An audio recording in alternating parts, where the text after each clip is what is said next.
Welcome. My name is Maria Loftus, and I'm a medical school admissions consultant here at Kaplan. Before joining Kaplan, I was the assistant dean for recruitment and admissions at the University of California, San Diego School of Medicine. I was there for about 20 years. During that time, I had the wonderful opportunity of representing all of the Western medical schools, that was Colorado West, to the AAMC's National Committee on Admissions. Not only did I serve on that committee representing all of the Western schools for a number of years, but I also chaired the committee. And this was really a great opportunity to peek behind the curtain at what other medical schools do in terms of their admissions process. Because, we always think that whatever it is we do, somebody else must do as well. But there are a lot of nuances. But now I get to work with our clients as they prepare for medical school. And today we're going to be doing a mock interview. Joining me is Vincent Fu. Vincent, do you want to please introduce yourself? Sure. Hi, I'm Vincent Fu. I'm a current medical student, and in this session, I'll be posing as an interviewing pre-med for medical school. Thank you so very much. As we are going through our interview question today, question and answer, if you have any questions, please go ahead and write them in the comments section below, and we'll be sure to get back to you with an answer to those questions. Okay, Vincent, you ready to get started? Yes, I am. Thank you, Maria. Tell me about a time when you have actually made an organization better, and tell me what happened. Well, I was involved in a lot of organizations in undergrad, and one of the things that I always knew that I could bring to an organization is my skills. And so whenever I got a leadership position or an officer position in an organization, I always try to bring my skill set to the table, whether it's things like graphic design or digital media editing, and really bring a unique aspect to that while still serving out the duties of leadership. So one of the examples is in my pre-med advisory group, Alpha Epsilon Delta.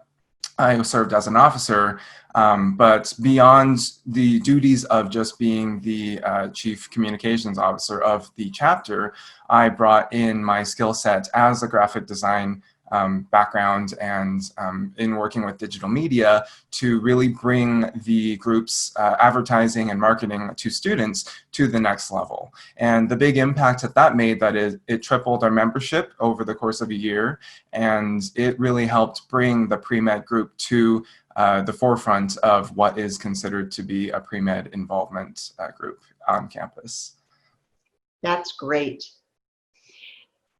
Now, what I want to take a pause and talk about is that this was a behavioral question. And in general, there are three types of questions that you'll be asked at a medical school interview: behavioral, general, and then situational. Probably the most common questions fall into the behavioral, the tell me about a time when type question.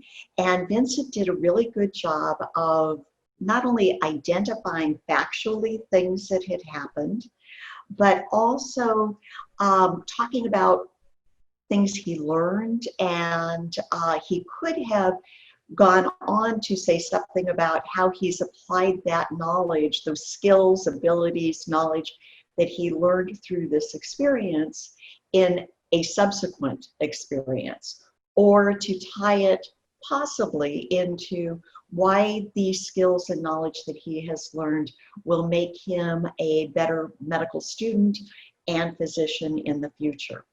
That would be my feedback to Vincent, that it was a very, very good, solid answer, concise, responsive to my question, but that also there were some opportunities just to kind of play it forward. The reason medical schools ask these kinds of questions is we're trying to identify the types of skills, knowledge that applicants have developed that we believe are important to becoming a medical student and physician. They're often tied to the AAMC's essential competencies, the 15 essential competencies. And if you don't know what I'm talking about, you can always look those up on the AAMC website. But we don't want to ask specifically about those competencies. We want applicants to organically tell us a story, tell us about an experience that shows us that they have developed those skills.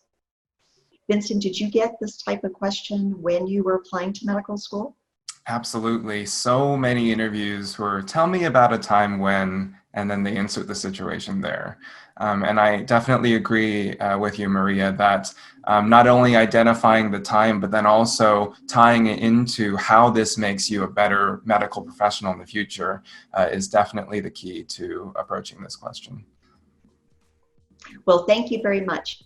If going forward that you have any questions about how to structure your application, how to put your best foot forward with your application or your interviews, just know that we're here to help. Thank you.